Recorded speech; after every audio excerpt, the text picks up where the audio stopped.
Hello friends, welcome back to our channel. నేను మీ శశిరేఖ. ఈ రోజు వచ్చేసి ఈ సింపుల్ క్రాప్ టాప్ బ్లౌజ్ అండి. చాలా సింపుల్ గా మంచి లుక్ ఉంటుంది. కిడ్స్ కి ఎప్పుడు ఒకటే టైప్ లాగా కాకుండా. సో ఈ రోజు వచ్చేసి ఈ simple blouse cutting and stitching full video మీకోసం నేను అప్లోడ్ చేస్తున్నాను. సో చూడండి, ఇక్కడ వచ్చేసి కాటన్ లైనింగ్ అండి. ఫస్ట్ టాప్ కోసం వచ్చేసి అయితే ఇక్కడ ఉక్సులు కాజాల పట్టీ కోసమని ఒక 1/2 ఇంచ్ బ్యాక్ పార్ట్ వెనక్కి వేయండి. ఒకవేళ ఉక్సులు ఫ్రంట్ కంటుకుంటే ఫ్రంట్ పార్ట్ కి వెనక్కి వేయండి. మనం ఉక్సులు కాజాలు ఎక్కడ వేస్తామో ఆ పార్ట్ ను మాత్రం ఒక 1/2 ఇంచ్ వెనక్కి వేసుకోండి. ఇది 4 లేయర్స్ మీద ఉంది. లెంత్ వచ్చేసి 10 ఇంచెస్, అలాగే షోల్డర్ వచ్చేసి 4 ఇంచెస్. ఒకసారి ఇట్లా పెట్టుకున్న తర్వాత మనం ఎప్పుడైనా షోల్డర్ ఎంత వస్తుందో ఆర్మ్ హోల్ కూడా అంతే వస్తుందండి. సో కిందకి ఆర్మ్ హోల్ కూడా 4 ఇంచెస్ డ్రా చేసుకోండి. దానికి లైన్ కొట్టుకోండి. దాని మీద వచ్చేసి 6 ఇంచెస్ చెస్ట్ పెట్టుకోండి. చెస్ట్ పెట్టుకున్న తర్వాత ఇలా ఆర్మ్ హోల్ డ్రా చేసుకోండి. అలాగే ఇక్కడ షోల్డర్స్ దగ్గర ఒక చిన్న 1/2 ఇంచు, ఒక 2 పాయింట్స్ మోయిన షోల్డర్ డౌన్ చేసుకోండి. తర్వాత ఇప్పుడు ఫస్ట్ కట్ చేసుకోండి. 2 నెక్కులు మనం విడివిడిగా తీసుకోవాలి కాబట్టి ఫస్ట్ అయితే షోల్డర్ ఇవన్నీ కట్ చేసేసుకోవాలి. ఎక్స్ట్రాకి ఒక 1 ఇంచ్ కానీ 2 ఇంచెస్ కానీ ఖర్చు కూడా డ్రా చేసుకొని ఎక్స్ట్రా ఇంకేదన్నా ఉందో దాన్ని కట్ చేసి తీసేసేయాలి మనము. ఈ రౌండ్స్ ఇవన్నీ నీట్ గా వచ్చేటట్టు కట్ చేసుకోవాలి. సో ఇక్కడ ఒక చిన్న డాట్ పెట్టుకోండి. ఎంతవరకు మనం మార్కింగ్ పెట్టామో అంతవరకు. ఇప్పుడు నెక్కులు అండి సపరేట్. ఇప్పుడు ఫ్రంట్ నెక్ అయితే ఇక్కడ ఈ మొత్తం 4 షోల్డర్స్ లో 2.5 ఇంచ్ షోల్డర్ కి వదిలేస్తున్నాం. మిగతా 1.5 ఇంచ్ మనం నెక్ కి విడ్త్ కి యూజ్ చేస్తున్నాం అన్నమాట. సో లెంత్ వచ్చేసి 3 ఇంచెస్. ఇది ఫస్ట్ ఫ్రంట్ నెక్ కట్ చేస్తున్నాను, రౌండ్ నెక్ అన్నమాట. సో ఇలా బాక్స్ షేప్ డ్రా చేసుకొని దాంట్లో ఈ రౌండ్ షేప్ తో మనం నెక్ కట్ చేసుకుంటున్నాము. Width 1.5 inch, length 3 inches. Front neck వచ్చేసి, బ్యాక్ నెక్ వచ్చేసి సేమ్ 1.5 ఇంచ్ విడ్త్, అలాగే లెంత్ వచ్చేసి 5.5 ఇంచ్ అండి. ఇది కొంచెం డీప్ వస్తుంది వి షేప్ లో పిల్లలకి. సో మనం ఇలా బౌ పెట్టినప్పుడు కొంచెం డీప్ వచ్చి వి షేప్ వస్తేనే లుక్ వస్తుంది కాబట్టి ఖచ్చితంగా మనం 10 ఇంచెస్ బ్లౌజ్ తీసుకున్నప్పుడు 5.5 ఇంచ్ ఖచ్చితంగా నెక్ మనం కట్ చేయాలి వి షేప్. సో ఇలా కట్ చేసేసాము. ఇప్పుడు చూడండి ఈ షేప్ ఎలా వచ్చిందో. ఇప్పుడు దీనికి ఏదైతే మనకి మెయిన్ ఫ్యాబ్రిక్ ఉందో అది 2 పీసెస్ సేమ్ బ్యాక్ పార్ట్ కి అలాగే ఫ్రంట్ పార్ట్ కి రెండిటికి ఇట్లా కట్ చేసేసుకోండి. సో ఇప్పుడు దీనికి మెయిన్ ఫ్యాబ్రిక్ మీద కాటన్ లైనింగ్ పెట్టి అడుగున ఫీజింగ్ పేపర్ పెట్టుకోండి. ఖచ్చితంగా ఫీజింగ్ పెట్టుకోవాలి. వి షేప్లు ఇవి సాగుతాయి మనకి కుట్టినప్పుడు ఫీజింగ్ లేకపోతే. కనీసం మీ దగ్గర ఫీజింగ్ లేనప్పుడు ఇంకొక లేయర్ లాగా కాటన్ పీస్ అయినా వేసుకోండి వెనక. సో అలా వేసుకొని పిన్స్ పెట్టుకొని జరగకుండా ఇట్లా వి షేప్ అంతా మీరు స్టిచ్ వేసుకోవాలి. ఫస్ట్ దీన్ని మనం నెక్ తిప్పేస్తాం, ఎలాంటిది ఏం చేయమన్నమాట. ఇక చాలా సింపుల్ గా అయిపోతుంది. కొంచెం స్టిఫ్ గా ఉండాలి కాబట్టి ఫీజింగ్ పేపర్ కంపల్సరీ నెక్కులకి ఫినిషింగ్ రావాలి అంటే. సో ఇలా మిడిల్ ఏదైతే ఉందో కట్ చేసేసి ఇలా చిన్న చిన్న మార్క్స్, ఇది కంపల్సరీ అండి. నెక్కులు ఏవి కుట్టినా పైపింగ్లు వేసినా ఇలాంటి మార్క్స్ పెట్టుకోవడం కంపల్సరీ.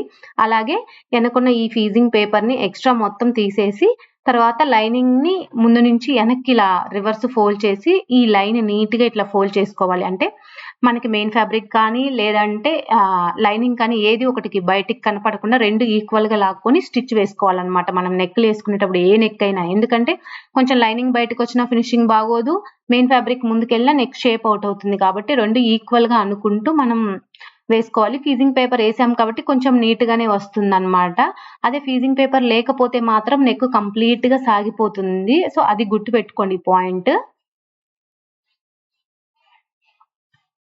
సో ఇలా వేసిన తర్వాత 2 కలిపి జాయింట్ వేసేసుకోండి. ఇప్పుడు ఏదైతే lining and main fabric 2.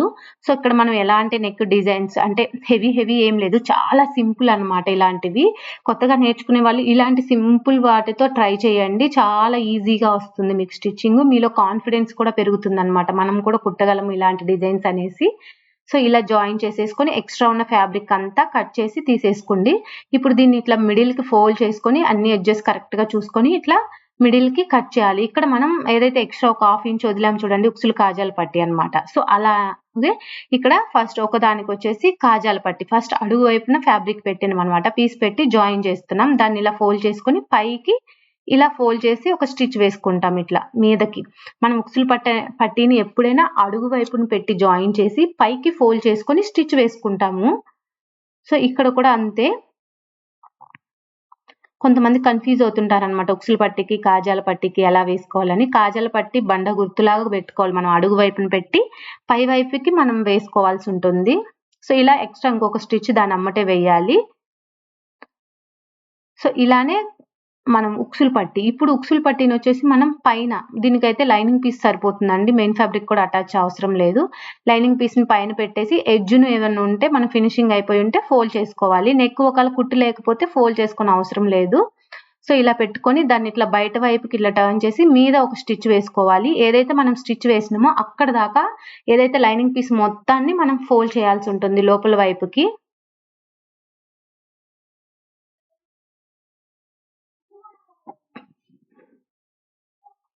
So, ఇలా మొత్తం వేసిన తర్వాత ఫోల్డ్ చేసి ఒక స్టిచ్ వేసుకోవాలి దీనికి కూడా. ఇప్పుడు మనకు ఉక్సులు కాజాలు పట్టి రెడీ అయిపోయింది కదా! సో, ఇప్పుడు ఫ్రంట్ పార్ట్ అండి. సేమ్ మనం మెయిన్ ఫ్యాబ్రిక్ మీద లైనింగ్ పెట్టి అడుగున ఫీజింగ్ పెట్టి ఎలా తిప్పేసామో సేమ్ దీనికి కూడా అంతే తిప్పేసాము. అలాగే కొన్ని టాకాస్ ఏసుకున్నామనమాట ఫిల్టులు. ఇప్పుడు ఈ 2 కలిపి షోల్డర్స్ జాయిన్ చేసేస్తున్నాము. సో, ఇప్పుడు అయిపోయిన తర్వాత హ్యాండ్స్ మనకి ఇక్కడ చూడండి చిన్న ఫ్రిల్స్ అన్నమాట. మేబీ మీకు క్లాత్ పెద్దగుంటే కొంచెం పెద్ద ఫ్రిల్సే తీసుకోవచ్చు. బట్ నాకు ఇక్కడ ఒక బ్లౌజ్ అయిపోయిన తర్వాత 2 బ్లౌజులు కదా! ఒక బ్లౌజ్ పీస్‌లో 2 బ్లౌజులు కుట్టామన్నమాట.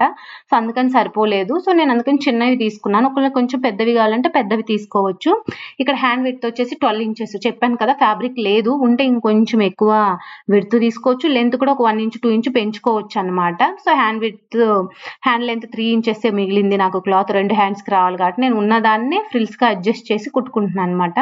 సో, ఇలా ఫ్రిల్స్ పెట్టుకోండి సింపుల్‌గా. ఒకవైపు ఏదైతే ఆర్మ్ హోల్ ఉంటుందో ఆ వైపు మాత్రమే మనం ఫ్రిల్ పెట్టుకోవాలి. రెండో వైపు ఫ్రిల్ పెట్టుకోము ఈ ఫ్రిల్ మోడల్‌కి. ఒకవైపే ఇలా సింపుల్‌గా ఒకదానెమ్మట ఒకటి ఎక్కువ క్లాత్ లోపలికి కూడా అనమనమాట. ఇక్కడ ఎక్కువ క్లాత్ లేదు కాబట్టి ఇలా పెట్టుకున్నప్పుడు ఇలా మిడిల్‌కి ఒక మార్క్ పెట్టుకొని ఆ ఫ్రిల్‌కి ఇలా షోల్డర్ మీద పెట్టి అటు ఇటు 2 వైపులా మనం జాయిన్ చేసుకోవాలి. ఫస్ట్ మిడిల్ నుంచి ఒకవైపు జాయిన్ చేసేయాలి. ఇలా జాయిన్ చేసేటప్పుడు ఈ ఏదైతే హ్యాండ్ లూజ్ ఎడ్జ్ ఉంటుంది చూడండి అది కూడా దాని లోపలికి అంటే స్టిచ్ దగ్గరికి రావాలన్నమాట. అట్లా క్రాస్‌గా తీయాలి ఎడ్జ్ మాత్రం. ఎందుకంటే సడెన్‌గా మనం అక్కడ ఆపేస్తే పోగులు ఎళ్ళినట్టు కనిపిస్తాయి కదా! సో, మనం స్టిచ్ చేసినప్పుడు హ్యాండ్ కింద కూడా పోగులు పోయి కనిపిస్తది. సో, అలా లేకుండా ఉండంటే ఎడ్జ్‌కొచ్చేటప్పటికి మనము ఆ ఎడ్జ్‌ని దీనిలోకి లాగేసి కంప్లీట్‌గా క్లోజ్ చేసేసేయాలన్నమాట. సో, అలా యేసుకుంటే ఈ ఎడ్జెస్ కూడా నీట్‌గా ఉంటుంది. ఇలా వేసుకున్నాక సెకండ్ సేఫ్టీ కోసం ఎప్పుడైనా హ్యాండ్స్‌కి 2 స్టిచెస్ వేయాలి కంపల్సరీ. ఇలా వేసిన తర్వాత పైన కూడా పక్కకనేసి ఫ్రిల్ నిలబడడానికి పైన కూడా ఒక స్టిచ్ నీట్‌గా షోల్డర్ మీద వేసుకోండి. చాలా నీట్‌గా ఉంటుంది. ఇలాంటి ఫ్రిల్స్ నిలబడడానికి ఇలా స్టిచ్ వేయాలి కంపల్సరీ. సో, ఇలా మనము ఈ 2 హ్యాండ్స్‌ని మనం స్టిచ్ చేసుకోవాలి. చెప్పాను కదా! ఇది చాలా ఈజీ మోడలు. మీరు ఇది కుట్టలేకపోతే మాత్రం ఇంకా ఏం చేయలేము. ఎందుకంటే అంత ఈజీగా ఉంటుంది ఈ మోడల్స్. మీరు నేర్చుకుంటూ కొంచెం కొంచెం నేర్చుకునే వాళ్ళు ఇది ట్రై చేయండి. కంపల్సరీ నీట్‌గా వస్తుంది. మీకు ఎలాంటి మిస్టేక్స్ కూడా జరగవు. ఇందులో హెవీ నెక్ మోడల్స్ కానీ ఏం లేవు. సో, ఇప్పుడు ఇక్కడ వెనక కూడా మనం ఫిల్టర్‌లేసేసుకుంటున్నాం. ఇది మిడిల్‌కి తీసుకోండి షోల్డర్‌కి ఎదురుగా ఒక 2 ఇంచెస్ కానీ లేదా 3 ఇంచెస్ లెంగ్త్‌తో వేసుకోండి. ఇలా 2 సైడ్స్ ఏసుకున్న తర్వాత ఇలా 2 సైడ్స్ ఆల్రెడీ ఫ్రంట్ పార్ట్‌కి వేసాము. ఈ బ్యాక్ పార్ట్‌కి మనం ఇప్పుడు ఏసేస్తున్నాం గదా! సో, ఇలా వేసిన తర్వాత దీనికి మనము కింద ఎదురు పట్టీ వేయాల్సుంటుంది. అంటే ఎడ్జెస్ అట్లా ఉన్నాయి కదా! సో, మామూలుగా అయితే ఫ్రాక్ కానీ దేనైనా జాయిన్ చేస్తే ఇట్లా ఎదురు పట్టీ అవసరం లేదు. బట్ ఇదే క్రాప్ టాప్ బ్లౌజ్ కాబట్టి ఇలా ఒక కాటన్ పీస్ క్రాస్‌ది కానీ లేదంటే స్ట్రెయిటే కాబట్టి స్ట్రెయిట్ అయినా ఓకే. పీస్ తీసుకొని ఇలా మీద పెట్టి అటాచ్ చేసి ఎక్స్‌ట్రా కట్ చేసుకోండి. ఇప్పుడు దీన్ని ఇట్లా పక్కకనేసి మీద కూడా ఒక స్టిచ్ వేసుకోండి. ఏసుకున్న తర్వాత కాటన్ పీస్‌కి ఎడ్జ్ ఉంది కదా! సో, ఆ ఎడ్జ్‌ని ఒక 2 ఫోల్డింగ్స్ చేసి నీట్‌గా స్టిచ్ వేసుకోండి. ఇది మనం హెమ్మింగ్ చేసుకోవడానికొస్తుంది. నీట్‌గా ఉంటుంది. ఒకవేళ మీకు హెమ్మింగ్ నచ్చలేదంటే ఇంకొంచెం చిన్నదానిగా ఫోల్డ్ చేసుకొని అదే లోపలికి పెట్టేసి కుట్టు కూడా వేసుకోవచ్చు. ఇలా అయిపోయిన తర్వాత ఇలా సైడ్స్‌కి 2 రివర్స్ ఫోల్డ్ చేసేసి 2 సమానంగా పట్టుకోవాలి. ఆర్మ్ హోల్ దగ్గర చెక్ చేసుకొని సమానంగా పట్టుకొని సో, ఫస్ట్ హ్యాండ్ లూజ్ అంటే ఇక్కడ ఆర్మ్ హోల్ చూసుకొని ఒక స్టిచ్ స్టార్ట్ చేయాలి. అలాగే కింద మనకి ఎంతైతే ఐడియా ఉందో ఒక ఐడియాతో అంటే ఫస్టే మనకు నడుము విడ్త్ తెలీదు కాబట్టి సో, ఫస్ట్ మీరు దాన్ని స్ట్రెయిట్‌గా ఇట్లా కిందకి తెచ్చేసుకోండి. ఇట్లా స్టిచ్. ఇలా 2 సైడ్స్ స్టిచెస్ వేసుకోండి మీరు ఫస్ట్. పైన ఆర్మ్ హోల్ ఎంత లూజ్ వచ్చిందో దాన్ని స్ట్రెయిట్‌గా స్టిచ్ వేసుకోవాలి ఫస్ట్ అయితే మనం. ఫస్ట్ మెజర్‌మెంట్స్ కింద నడుము ఏం చూడొద్దు. ఫస్ట్ ఇట్లా స్టిచ్ వేసుకున్న తర్వాత ఎంతైతే నడుము విడ్త్ వస్తుందో అప్పుడు దాన్ని చెక్ చేసుకొని మనం దాన్ని బట్టి మళ్ళీ చేంజెస్ చేసుకోవాలి. ఫస్ట్ అయితే ఇట్లా ఒక ఫ్రీగా ఒక స్టిచ్ వేసేసుకోవాలి. సో, ఇలా వేసుకున్న తర్వాత టేప్ తీసుకొని మీ ఏదైతే నడుము విడ్త్ మెజర్‌మెంట్ ఉందో అది ఒక్కసారి చెక్ చేసుకోండి. అంటే ఎక్కువుందా? తక్కువుందా? మనకు తెలీదు కాబట్టి చెక్ చేసుకున్న తర్వాత ఎక్కువుంటేనేమో ఒక స్టిచ్ లూజ్ ఏసుకోండి. తక్కువుంటే ఒక స్టిచ్ బయటకి వేసుకోండి. ఇక్కడ నాకు కొంచెం నడుము లూజ్ అనిపించింది కాబట్టి ఆర్మ్ హోల్ సేమే ఉంచి కింద నడుము దగ్గరకొచ్చేసరికి ఒక స్టిచ్ ద్వారా లోపలికి వేశాను. ఇలా సెట్ చేసుకున్న తర్వాత ఎక్స్ట్రా మనకి ఎన్ని స్టిచెస్ కావాలో ఆర్మ్ హోల్ కాయించి కింద నడుము దగ్గరికి అన్ని స్టిచెస్ వేసుకోవాలి. 2 సైడ్స్ ఇలా మనం కంప్లీట్ చేసుకుంటే మనకి బ్లౌజ్ అనేది అయిపోతుంది. వీటికి మనం హెమ్మింగ్ అవన్నీ నీట్‌గా చేసుకోవాలి ఎడ్జెస్. సో, ఇలా ఒక్కసారి కుట్టి చూడండి. అలాగే దీనికొచ్చేసి వెనక పెట్టడానికి నేను ఒక బౌ చేశాననమాట. ఈ బౌ వీడియో నేను చేయలేదు. కావాలంటే ఈ బౌది ఒక సెపరేట్ వీడియో చేస్తాను. ఎలా వస్తుందో ఏంటో అనేసి. ఫైనల్‌గా అవుట్‌లుక్ అయితే ఇదే. ఇలా సింపుల్‌గా మనం కుట్టుకోవచ్చనమాట. మీకు ఈ వీడియో ఎలా అనిపించింది? ఈజీగా ఉందా? లేదా ఇంకాస్త ఏమన్నా నేను మార్చి చెప్పాలనేది మాత్రం నాకు కామెంట్ చేసి చెప్పడం మర్చిపోకండి.